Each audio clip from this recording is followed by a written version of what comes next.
Blue Collar Fitness. What is blue collar? Blue collar is a mindset and attitude, and it's work that you can be proud of. I'm Trevor Powers. I'm Connor Burton. And I'm Josh Sargent. Whether you go to the gym, Work at the gym, Own the gym. or if you're just a creeper pretending to do curls watching girls on the elliptical, this podcast is for you. even you.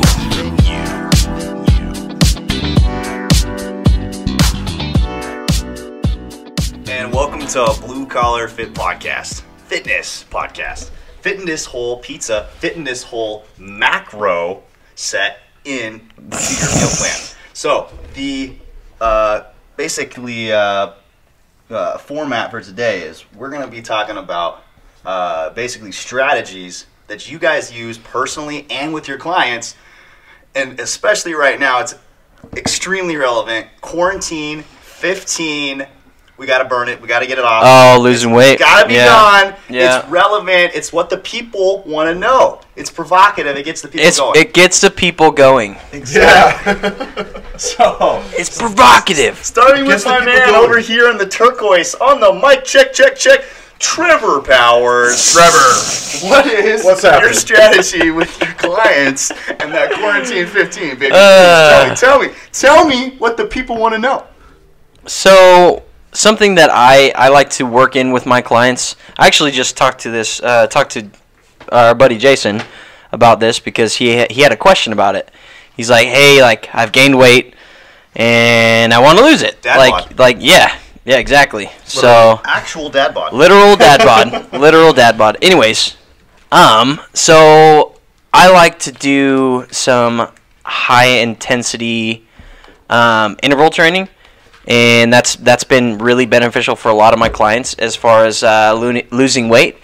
So for him, I recommended like stairs, and there we have Tabor Mountain in Portland, and we have the Portland State stairs that are pretty long and pretty high up there. So running stairs and sprints are really good as well. And I feel like it's a perfect medium between like a higher intensity cardio, like if you're going on like a 6 mile run or whatever. Low intensity stays. Yes. I wouldn't. not that. Yeah, it isn't that, but it's similar. Yeah, so I don't really recommend, depending on my client's goals, I don't really recommend running too often. Joints up. Yes, it destroys your joints, and most people don't realize this, but you tend to go catabolic pretty often when you run. So you don't want to lose that muscle mass. So I mean, look at the body of a marathon runner. Slim, sleek, can go They're losing weight. forever. Yeah, but they're skinny as a rail. Oh my god. Yeah, they're definitely not anabolic. Look at a They're very sprinter. stringy. Look at a sprinter. Lean, Mean machine. and thick. You see their Triple C. yeah with so many C's. Sometimes triple D. It's thick with a Q. Yeah, that's what that is. So Oh, okay. yeah, thick. Yeah, exactly. It's French. Anyways, so I think that's kind of an ideal like body, because it's like okay, it has endurance, but it's I concur.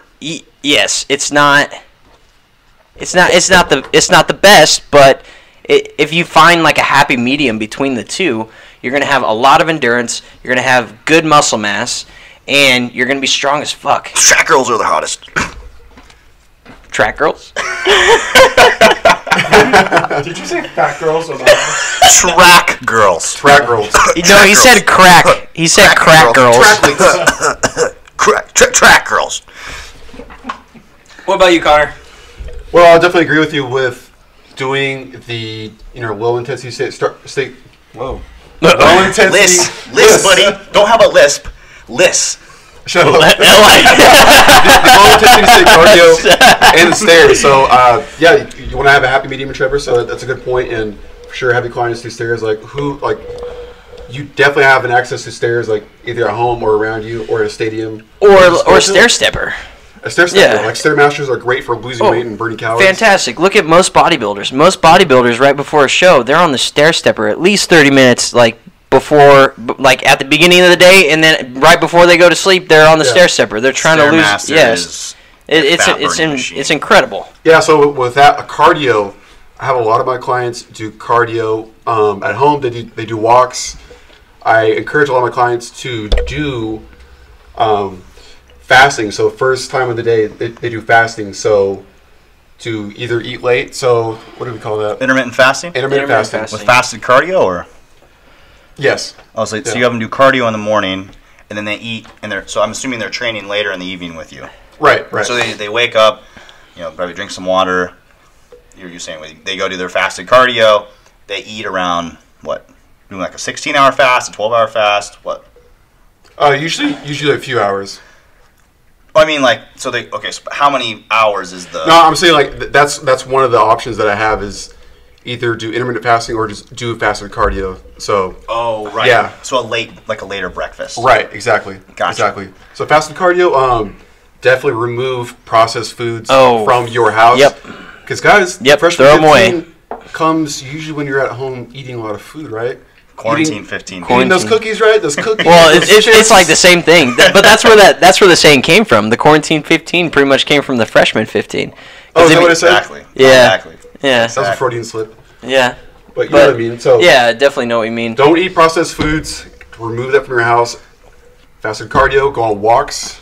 Do resistance training. Either with me, and if it was during the quarantine and I couldn't train with my clients, then I would train with them virtually or have them do bodyweight training where they could master each exercise and burn calories and keep their muscle on. Because if they're anabolic and they're, like having muscle and maintaining muscle and building muscle is expensive, requires calories. So put your calories towards that. Don't put it towards your gut. That's not what we want. Wait, we're not supposed to have only White Claw all summer? Wait, why not? No, Josh. So kind of switching gears here, Connor, you have been pretty freaking shredded in your day. You've done some bodybuilding shows. You've been a big behemoth on that bodybuilding stage. What were your strategies when you were getting really lean for the stage? Yeah, one of the things I wanted to do was start with fasted cardio in the early part of my day because that would elevate my metabolism going into my first meal. So that allowed me to burn more calories, and then with the weight training, break down the muscle, give it time to recover, and then be able to burn calories and build the muscle and then burn a lot of fat. And then so are you doing macros? Were you just intuitively oh no, reducing calories? not intuitive at all. So with the diet, I was doing macronutrients. So I was eating up to 1 gram of protein per pound of body fat. So body weight or body fat? Body weight, yeah. So I was at about 215 at the time, and then at my biggest I was 240. Just about. Jeez. So that's a lot of protein. That's a big boy. I was a big guy. Like you said, I Jeez. was behemoth. So Jeez. Like Bohemian Rhapsody. Let's just scrap that. That Yeah, did not okay, work. Did yeah. not flow. Behemoth. but dude, a big one was eating protein because so Lean. a lot of people lean talk about protein. like calories in, calories out. Like, Dude, you looked like a bull Yeah, walking so- around campus. You're just like, I swear you were like pawing the ground and snorting every 3 seconds. And then you'd just like smell something in the wind, and it would be like, a girl. And then you'd be like, it's too much. yes. That's too much work. I'll go catabolic if I go talk to her, and then you eat some more chicken. yeah, All so- that testosterone in his system. Oh my god. Yeah, dude, eat a lot of protein.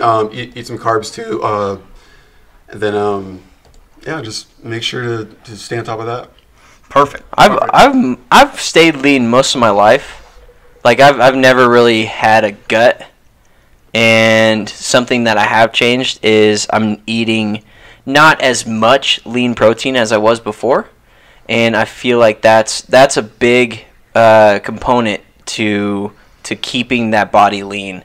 It's I just agree. that lean muscle mass. You want lean muscle mass, so you eat lean muscle mass. Well, also, protein is thermogenic. Yes. So if you eat more protein, you're basically gonna run a little bit hotter. You're gonna burn a few more calories, and also Explains it's why I'm sweating right now. Jesus Christ. the meat sweats exactly. So, it's really inefficient to turn protein into fat. Storing fat as fat, pretty easy. Also, converting glycogen or glucose into fat, your body's really good at it. Okay. So if you're going to eat something to stay full, maybe you should, at least eat the optimal amount of protein for maximum protein synthesis. Yeah. Nobody wants to be less jacked. Okay, some people want to be less jacked. 90% of people, no matter what they actually think, that girl that says, "Oh, I just want to be toned," dude. I don't want to be big and bulky. Dude, what is making you bulky? Fat. Fat is making you bulky, not the muscle. How many dudes are out there with optimal levels of testosterone in their teens and early 20s, eating all the food in the world, trying to get bulky and can't do it? Majority of women don't even have enough testosterone in their body to make them bulky. Exactly. You can't even do that. You would have to inject steroids. Yeah, you would have to take injections in order to become a bulky bitch. But you know what will make a thick one. What will make you bulky is getting fat. Good luck building enough muscle to make you bulky. It's just going to make you more curvaceous and womanly. Overeating, overconsumption, that will make you bulky. So, kind of changing gears here, I wanted to go and give you guys some practical steps you can take for combating the quarantine 15. So, when you are trying to lose fat, you can work out as hard as you want. You're never going to outwork a bad diet. You can do all the fasted cardio. You can go do, all the stairs, go do all the weight training. If your diet's not on point. All you're going to be doing is be burning calories, and your body's just, going to adapt and stay the same. You're literally just treading water. You're not even going anywhere. You might build some muscle. You might get a little fitter, more in better shape cardiovascularly. But before you ever start doing, more than 20, 30 minutes of cardio a day, which is just basic health, right? If you're doing more than that to try to lose weight, you need to evaluate what you're actually eating. If you're trying to go somewhere, and back in the day before GPS, and you didn't have a map or a compass, but you're like, hey, I need to go to, Chicago. How do you go to Chicago if you don't even know where you're at? Mm-hmm. How do you go to Chicago if you don't know where you're at and you don't know which way north is? Right? You have no idea. So how are you going to evaluate how you're going to efficiently lose weight unless you know how many calories you're actually eating? Yeah, where you're currently at. Right. You need to evaluate, take a hard look in the mirror and be like, hey, what am I actually eating? With most of my clients, this is the hardest thing to comply with. You have to take a food journal. You have to take a food log.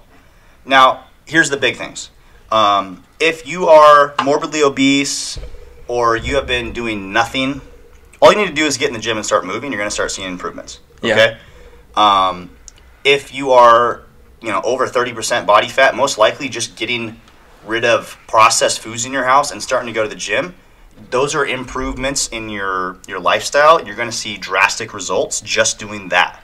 You might get down to, from 35% body fat as a male down to 25 or 22 just doing that.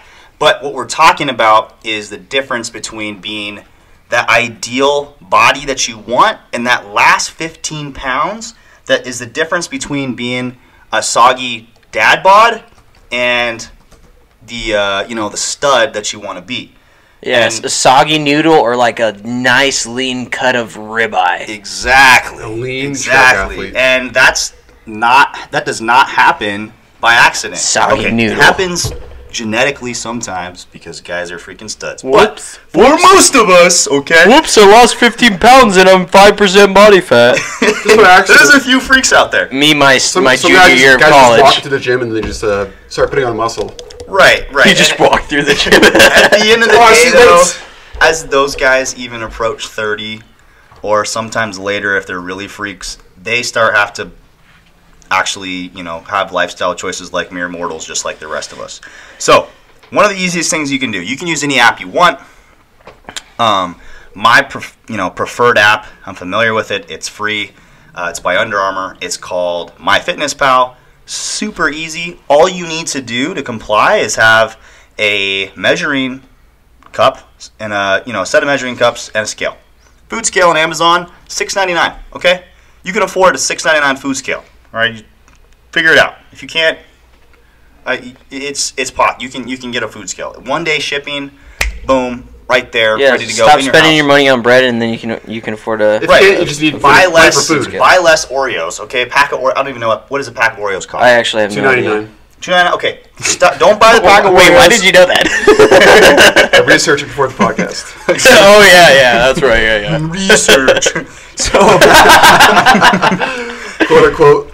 so get I yourself love a food scale. Get yourself some measuring cups, and don't change anything about what you eat for 3, 4, 5 days a week.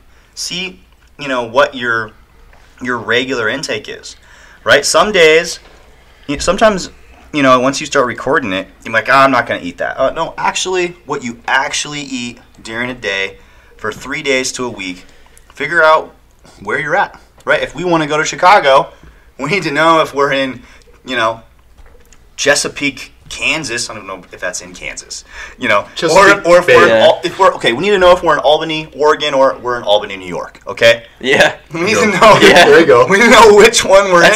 That's a valid point. We need to know which one we're in before we know how to get to Chicago. Yeah. Mm-hmm. Okay.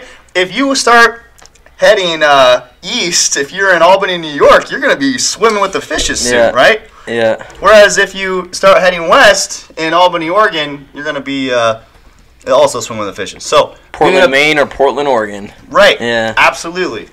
So just knowing where you're at is a great start. Yeah, and being honest with yourself, you're gonna be a lot better off. Like if you're recording everything to a T, that's being honest with yourself. If you're like, ooh, I had a little break here and I didn't record it, Right. Then I mean, you're not gonna go anywhere. You have to be as accurate as possible. Yeah. Because you have to account for 2 errors. 2 systems of error, your error, and the packaging's error. They're allowed to be X percentage off. And it's a lot. Is it 10%? It could be like 5 to 10%, probably. I think it's 5 to 10% Yeah. they're allowed to be off on the package. So if you're 5% off Somewhere in that range. and they're 5% off, you're still within a 10% error, right? So you want to be as accurate as you possibly can. Second step is to evaluate your protein intake. If you are 200 pounds and you're consuming 100 grams of protein and you want to be lean, you should probably fix that. Now, there's a lot of, debate out there, is it optimally healthy? Being 20% body fat as a male is not optimally healthy. so Get your fat ass leaner and then worry about what's optimally healthy for your intake, okay? So yeah. I don't think so. Anything over like 1.5 to 2 grams per pound of like body weight, then you're getting in like a danger zone where your kidneys might fail or something. Right. Like that's where, like, if you do that consistently, that's an issue. But most people aren't even close. I was about to say the F word there. Oh. I've already cussed a few times on this podcast. I'm sorry, everyone.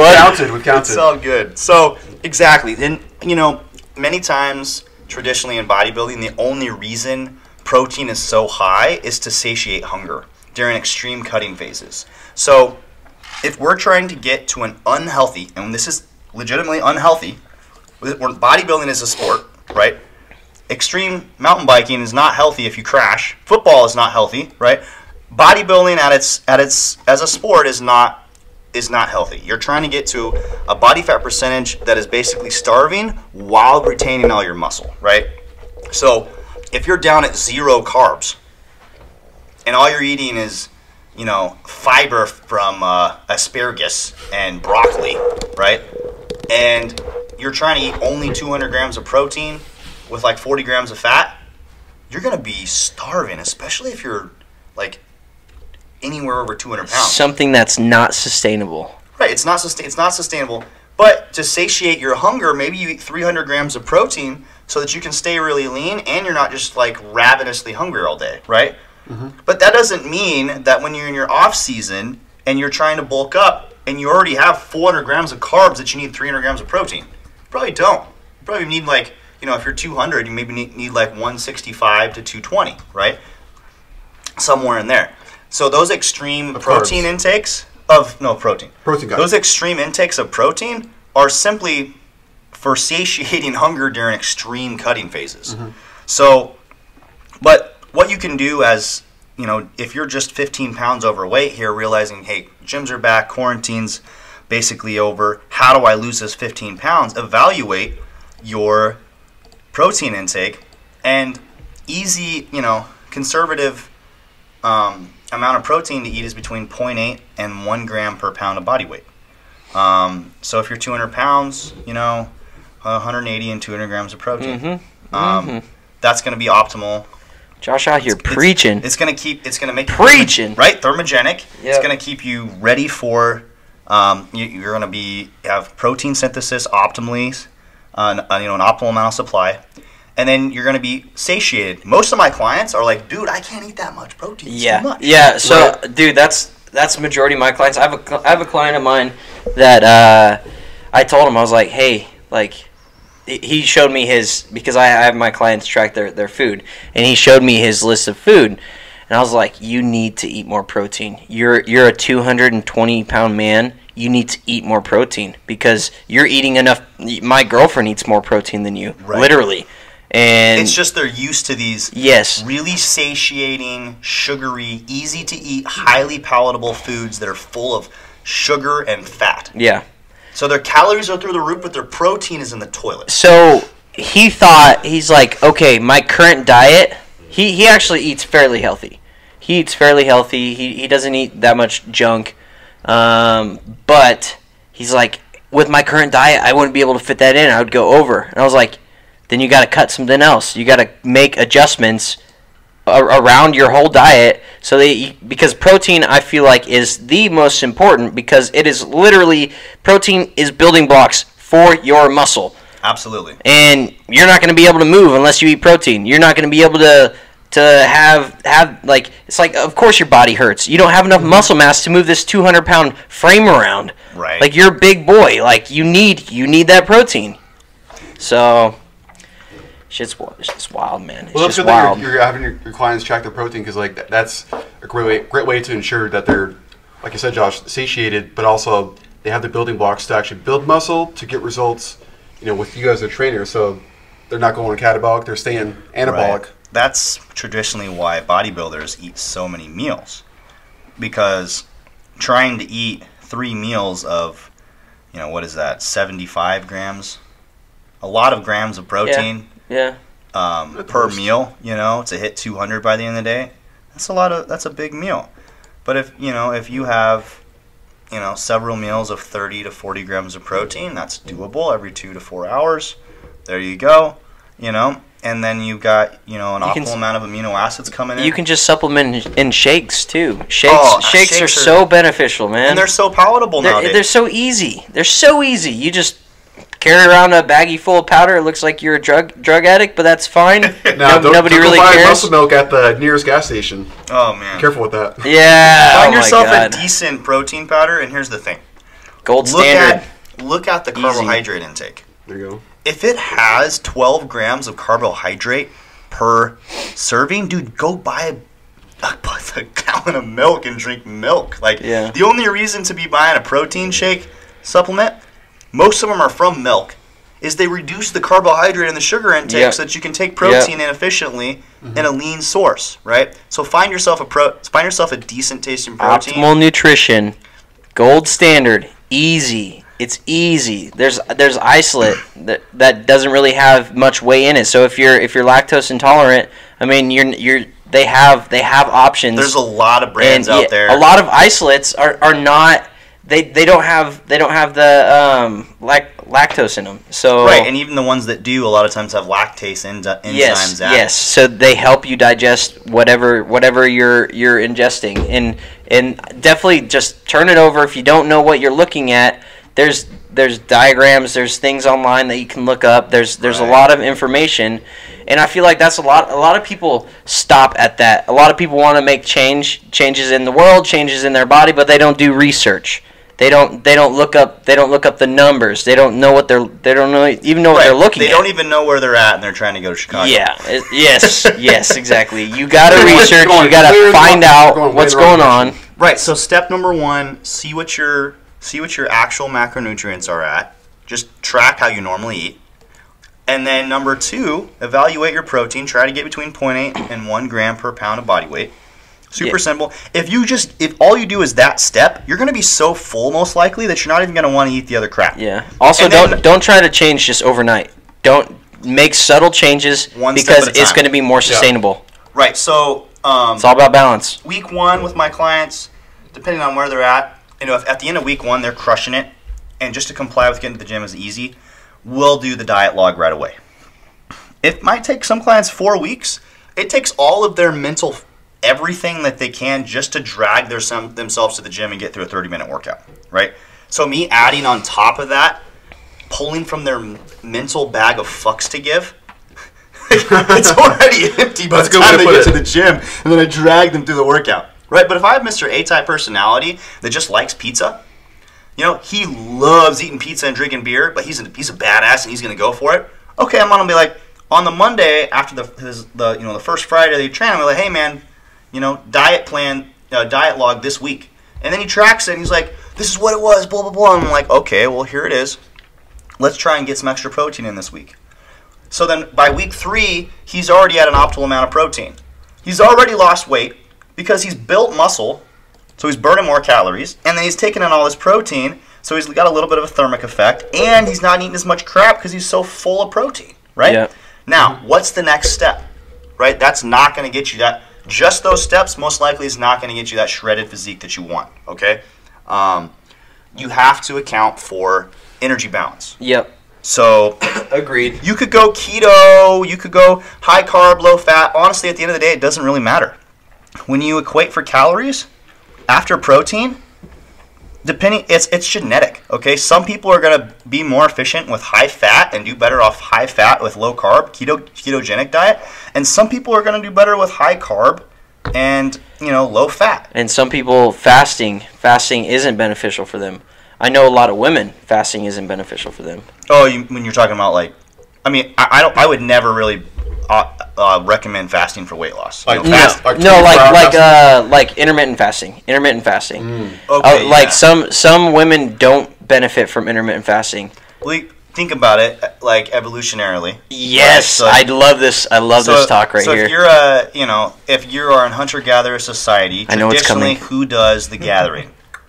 The females, traditionally, right? So they're snacking all day. They're snacking all day. Have small amounts of calories throughout the day. If you're a male, you're hyper-focused on a kill, okay? You need the kill, okay? And guess what happens when you get the kill? You get to drink the blood, you get to eat the heart, the liver, the best parts.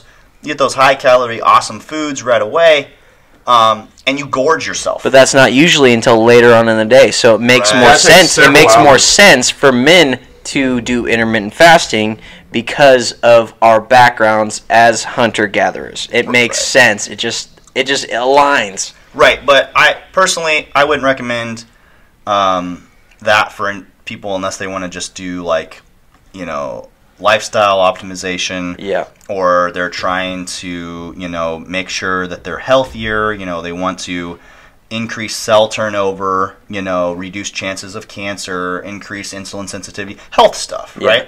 In terms of losing fat, I think fasting is the wrong approach because 99% of us are going to binge and purge on a fast. And some people might do good. Mostly just binge. You're right. It'll bring in most people aren't purging. Okay, not the purge, but you know what I mean. As in purge, as in the next day they're in there at the gym. Really, we're trying to burn it all off. All this crap. Well, that's why you still count your macros. You still count your macros when you're doing a fast. You're binging, but you're eating over a shorter amount of time, and you're fitting all your calories into that short amount of time. Right, and that would be a more advanced approach. Yes, a more advanced approach. You're not just you're not intermittent fasting so that you can eat whatever the hell you want the rest of the day. You're intermittent fasting, but you're staying on your diet. That's something that I've tried to do.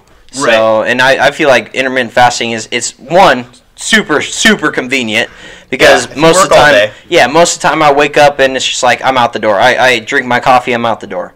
Right. So I would not recommend that for our most of our clients or our listeners that are just trying to lose some body weight here and haven't really done a controlled cutting phase before. That's kind of a more advanced technique that would be for more of our intermediate to advanced lifters and people that are into, body composition manipulation. So, so then going back to energy balance, right? We're talking about when accounting for calories, really it doesn't matter whether it's fat or whether it's carbohydrate. But what I will say is there is such a thing as an essential fatty acid. There's not such a thing as an essential carbohydrate. So you should always have some carbohydrates in there. The building block for testosterone is a cholesterol molecule, right? Mm-hmm. So you need to have some fats in your diet in order to have optimal testosterone. Eggs. Right. So, there's a perfect example. I would egg yolks are okay. Right. So they're okay. If you're gonna cut calories, what was that? The 80s? When was it? Do you remember when that was a fad, Dave? Cutting eggs. Yeah, cutting eggs out. In the 90s. It was in the 90s? Okay. Yeah, in the 90s there's a thing kids. like, the yolk has so much fat in it. It's so bad for you. It has cholesterol, and all the cholesterol you eat goes to the cholesterol in your blood. It's like, and they've done research. LDL. They have done research since, and that is false. So let's start eating eggs again, people, because they're actually really good for you. Exactly. Trevor, has anyone ever told you have a squirrel syndrome sometimes? A squirrel syndrome? Right. So we have like a conversation in a direction, and then there's an awesome like squirrel. Let's go. Hey, but we talked about it. We mentioned it. We mentioned it for a second. We're all So guilty of that. I like it. I Yeah. like it. I like getting off topic sometimes. Okay, but Carbs are not I'm trying to wrap this up. Hey, I'm trying to wrap this up. this is what keeps the thing interesting, man. Going off on tangents and having conversations on the side. Come on. Okay. Come on. Okay. I'm trying to make this simple so we can move on to another topic. So, step 1, count your calories. Okay, see where you're at. If you want to go to Chicago, you need to know whether you're in Albany, New York, or Albany, Oregon. Portland, Maine. All those things, or Portland, Oregon. You know where you're at, right? That's step number 1. Step number 2, look at your protein, right? Try to get an optimal amount of protein in. If you're eating an optimal amount of protein, you're probably too full to eat a bunch of crap anyways, right? Number 3, look at your energy balance, right? If you're, like we said, you have an optimal amount of, there's this essential fatty acids. There's no such thing as essential carbohydrates. Although vegetables are a carbohydrate, right? You need to get your micronutrients in. Basically, don't go, what would you guys say, under 40 grams of fat is probably a bad idea. It's probably a bad idea. Yeah. You need some fat in there for, Cognitive. Egg yolks have cholesterol, so that there's some important part of, fat in your diet. Yeah, so when I cut too much fat out, like, you can definitely feel like your cognitive, like your cognition Function is just, decline. yeah, it's just going way down, and hormones. And oh your my libido God. takes a dump. Yes. So, you guys can do your own research on this. We are not registered dietitians. We're not doctors. But in our experience, going below 40 grams of fat for a full-grown male, maybe 30 grams of fat for a female is probably a bad idea. So then energy balance in terms of carbohydrate consumption, but here's the thing. You could also go really low carb, right? You could go below 30 grams of carbohydrate and get into ketosis, and then you want to bump the fats up a little bit. Yes, maybe definitely. Around 70, 80 grams, something like that, or even more if you're in a doing classically ketogenic diet, right? So Keto diet. Those are the 3 main steps, and then you can make sure you're stimulating nitrogen retention, right? If you go and do this really low calorie diet and you're not killing it in the gym, you're going to lose all your muscle. You have to stimulate anabolic effect, right? Your body's like, oh, we don't have a lot of calories. Why would we hold on this muscle if we're not using it? Send the signal for protein synthesis, right? And then number 3, after you've accounted for diet, get your diet on point. 2, resistance training, get it on point. And number 3, then think about cardio. That's the thing. The first thing most people think is, oh, I need to go start running. Oh, I need to go start, get on the treadmill, or Orange Theory, dude. If you're eating pizza, drinking beer, and pounding donuts, all the Orange Theory in the world is not going to make a difference. You're just going to beat yourself up. You're just going to be a fat person with a lot of endurance. Skinny fat. Yep. Right. Yep. So your body composition will not change. That gives you guys some easy steps for that quarantine 15 comeback. You guys have anything to add? No, you address the diet, start a workout program, and then add in cardio. Yeah, resistance training is very important. Yeah, I think that's it. Resistance before cardio. The only resistance, thing yes. I would say is hydration, man. If you want to stimulate your metabolism, you got to drink water and lots of it. Yeah. Back when I was cutting weight for wrestling, I would carry around a gallon jug of water. I'd fill it up once or twice a day. And so I would drink like maybe 2 to 3 gallons a day. And that's when I was cutting weight for wrestling. Right. And I would drop the pounds. Right. And a lot of times when you think you're hungry, you're just thirsty. Yeah. So try to drink some good old H2OO. Right now, I'm in a nice cutting phase right now. He's drinking that static water. Nice mineral carbonated water. Static Tastes water. Like mixed berry.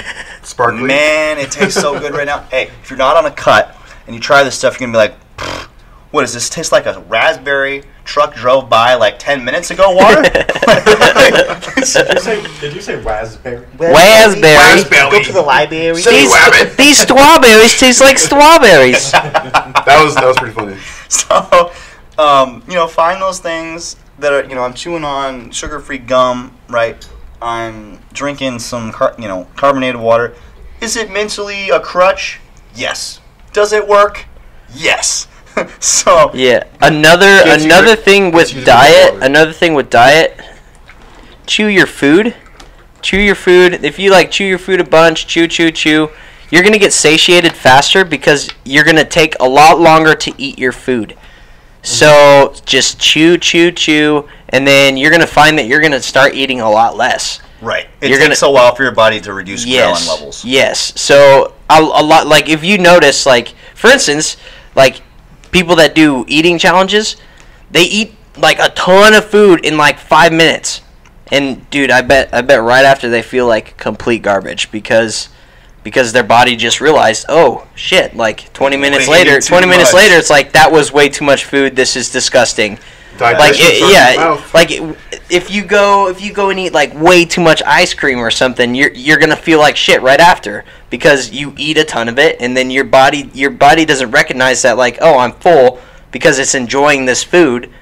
So chew your food, slow it down. You're gonna be satiated way faster. You're gonna eat a lot less food, and you're gonna be healthier. Absolutely. Yeah. Exactly. And I think just that right there could be the difference between having a healthy body composition and not have a healthy body composition. If all you did was drink a lot of water throughout your life and chewed your food and ate it really slow, you might never have a body fat composition problem ever. And here's the thing, I like to eat really fast. Yeah. We all do. We all do. I'll scarf down a whole pizza if you let me. It's Watch me. I eat like one of those 2-year-old Rottweilers. But he eats twice as much if he's watching TV. Oh yeah, Game of Thrones. Wait, you've been watching Game of Thrones? Dude, I did. So wait, you watched it all? I watched Game of Thrones during quarantine from episode 1 through the season 1 through the last episode of season 8 in like no shit. 3 weeks. Dude. No shit. You know what keeps you going? The titties. The chance that there's going to be boobs in an episode, you're like, please God. The first 4 seasons, I swear, it's every episode. Yep. It's fantastic. You're not wrong. And then they wean you off of it. You're like, what? You literally weaning me off the tape right now? What I think happened with that? Their ratings went down. No, I don't think so.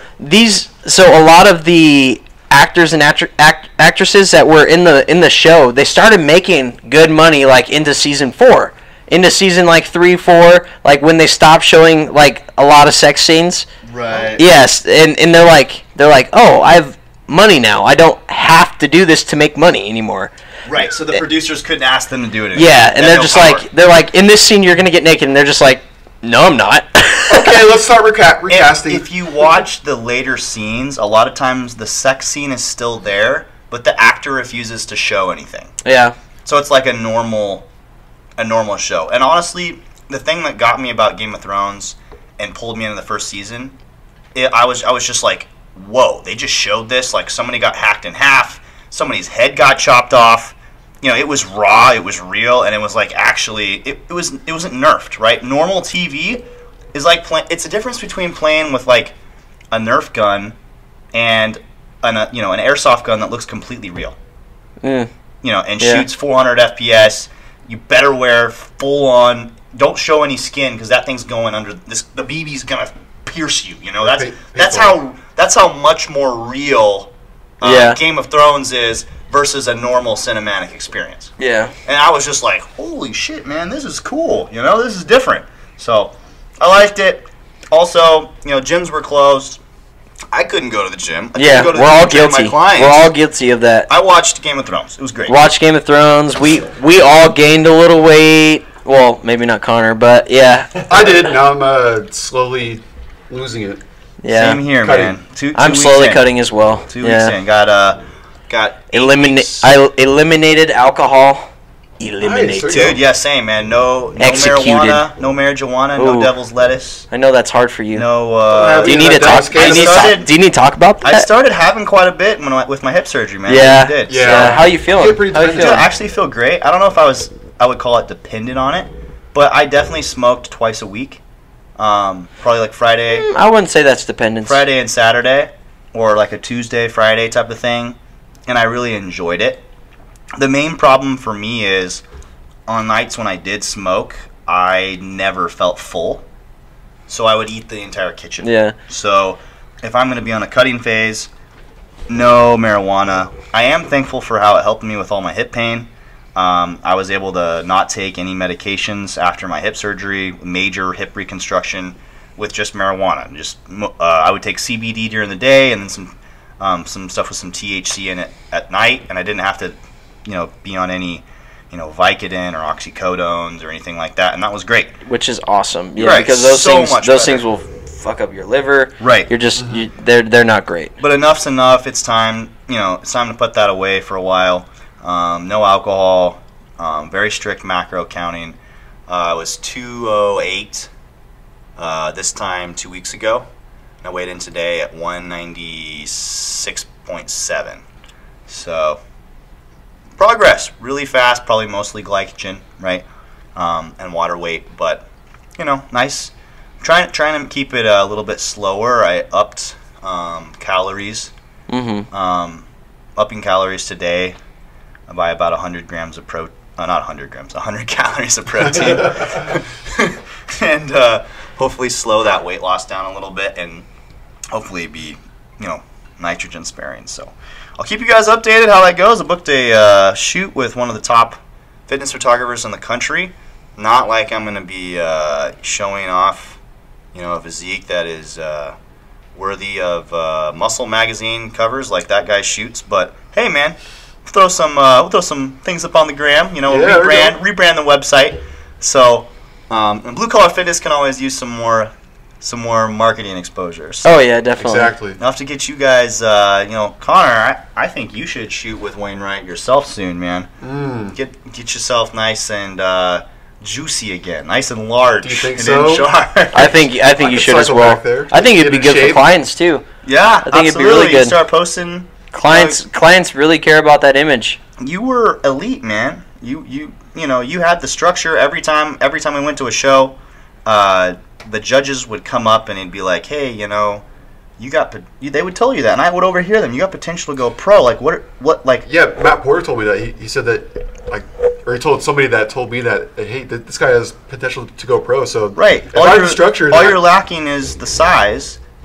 The size can be put on. You have the structure and the overall symmetry to be an IFBB professional bodybuilder. You had multiple people that were, prepping professionals, judges of the IFBB and the NPCC all told you that. So I think you should go for it, man. I think you should too. And I think we should all just do it. Let's do it. I'm planning to compete either next year or the year after. So I'm going to compete in a regional bodybuilding show and win the next show and get my IFBB professional. So you know what you need to do, right?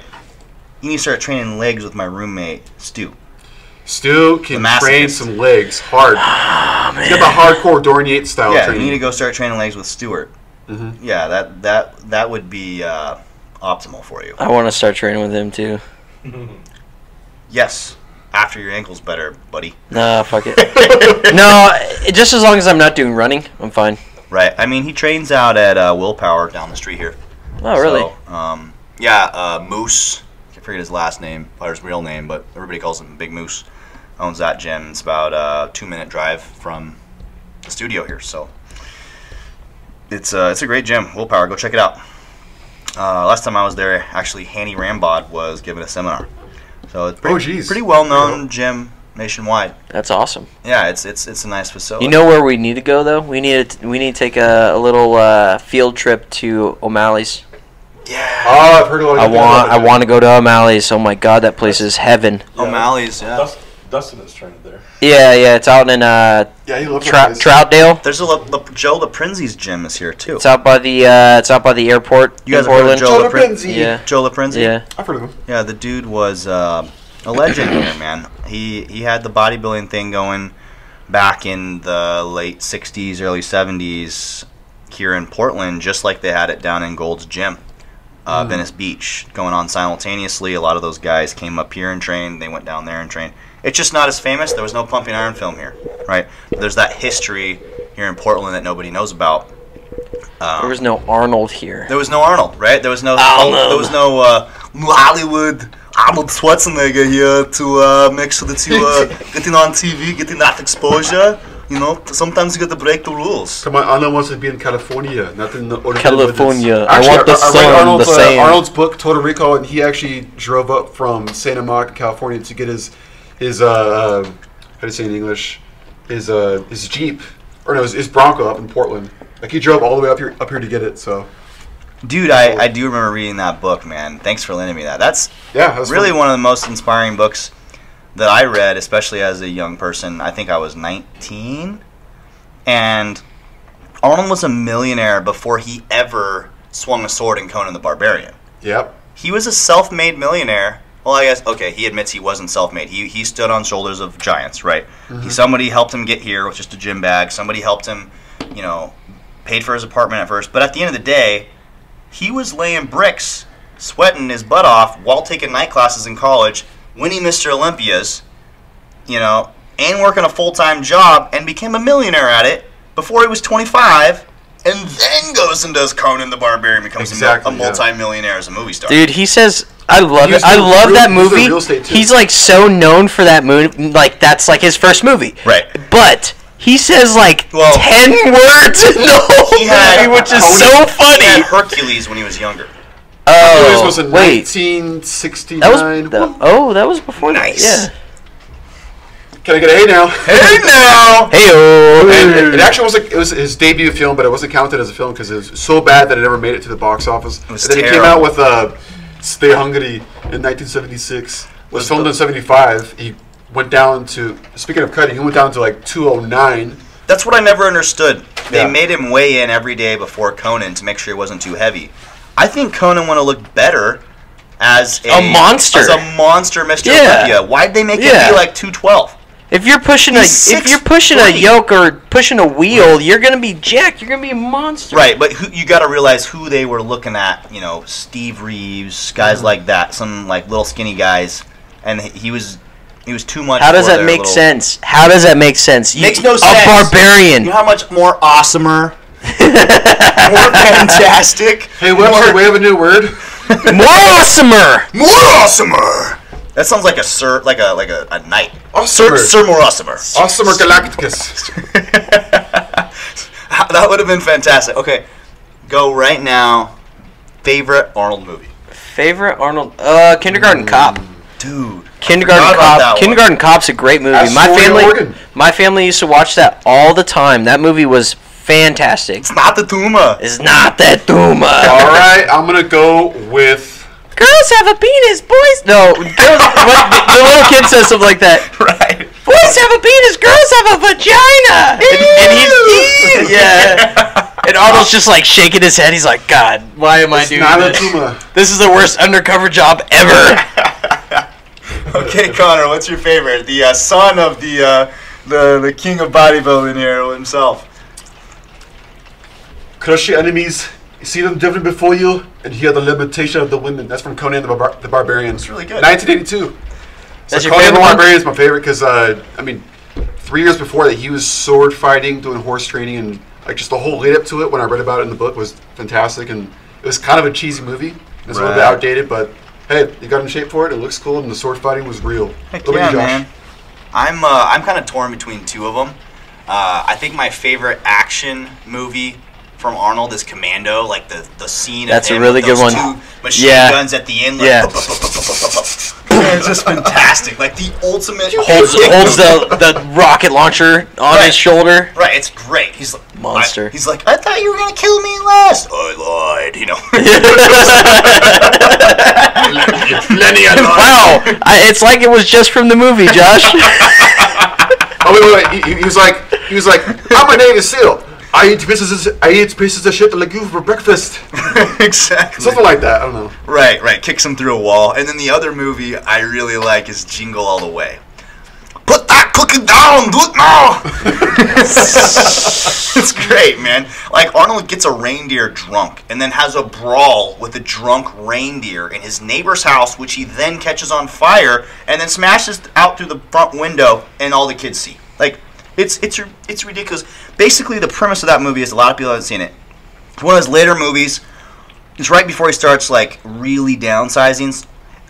He plays Turbo Man in it, but he's also a dad that's looking for a Turbo Man doll, which he forgot to buy before Christmas Day. I remember this movie. So he's driving around New York City dealing with like the mob and like all these crazy, a mailman. I don't want to watch all these movies. A mailman with a bomb, and him are competing for this Turbo Man doll around Santa town. Claus King. Oh, dude, I used to fight a bunch of Santa Claus. Then he fights Big Show is in that movie. Big Show was Santa Claus. Is that was Big accurate? Show. Yeah, Arnold has to fight a Big Show dressed as a Santa Claus.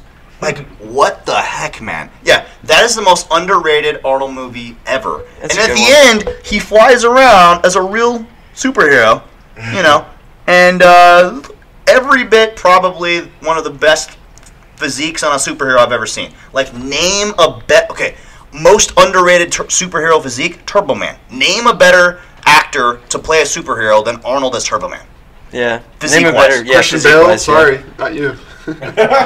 I mean, Christian Bale. He got lean. He got lean, but like there's nobody with that actual level of muscularity. Especially if you look at like the '90s and the 2000s comics. Those Batman and Superman. Well, Hulk CGI. Right. No. Well, the original Hulk was Lou Ferrigno. Lou Ferrigno. That's You're that. right. I feel like that's Maybe him. right in there. I wouldn't say that. I feel like they're similar. Okay. They're definitely similar. I'll Right. give you that. I will give you that. That's somebody to rival him. But No. if we're talking, Dude, like, I used to think you actually looked like trying to Lou look all like the time. a superhero, it's I know, impossible. everybody says that. Yeah. Everybody says Lou that. Ferrigno right here. That's true too. Little Lou right here. In the flesh. Little Lou. You know, you should grow Somebody told me that. that I look like Lou. Yeah, I'm gonna grow my afro out. Dude, when you get huge again, grow that afro out, and then just shake it in the breeze, like a flowing, majestic stallion's mane. Yeah. Majestic beast that you Yeah, are. so that I can I think- on stage. Don't do that. Don't do that. Don't listen to Dave. Dave wants me to keep my hair clean, so He- people have told me that I'm like I look like a mix between. First of all, I want to be unique. I look like a mix between Lou Ferrigno and Arnold Schwarzenegger. I'm like, okay, thanks. But the build, I mean, that's Well, here's the thing. You're a mix between Arnold Schwarzenegger and Lou Ferrigno, but you have the world's smallest calves. tiny calves. Tiny calves Burton, right. He does not have tiny calves. Yeah, everyone. so actually, okay. They're lying to all of you. They're lying. Guys, today's my 10-year anniversary of when I first got dubbed Tiny Calves Burton. So my last name is Burton. My friend Francisco told me, he's like, Connor, you have some tiny calves. This was like sophomore or junior year in high school. I was like, huh? He's like, bro, you have some tiny calves, bro. And I have huge calves. You do. It's ironic. You know the only person that has bigger calves than you? Your mom. Love you, Mom. Also, guys, if you want good genetics, Yeah, that's fucked up. pick your parents. I'm just being honest. Hey, Josh, you're very observant. On that note, I think we should wrap this up. So we stop. Go run. Yeah, so we don't bring up each other's moms anymore. My breathing Your mom goes to college. All right, y'all. Hope you enjoyed. Absolutely. Signing Collar out. Fitness. Follow us at Blue Collar Fit Podcast on Instagram. Follow Trevor Powers at T Chase Powers on Instagram. My bad. Yeah, I'm not going to We talk love you, about Trevor. that. Follow And Connor Burton at. me, Connor Burton, at Mr. Connor Burton on Instagram. You can follow me at Sarge Josh on Instagram, and you can follow Dave Shep at Dave.shep.com. Thanks for listening, guys. Social with everyone. Love y'all. Have a great day.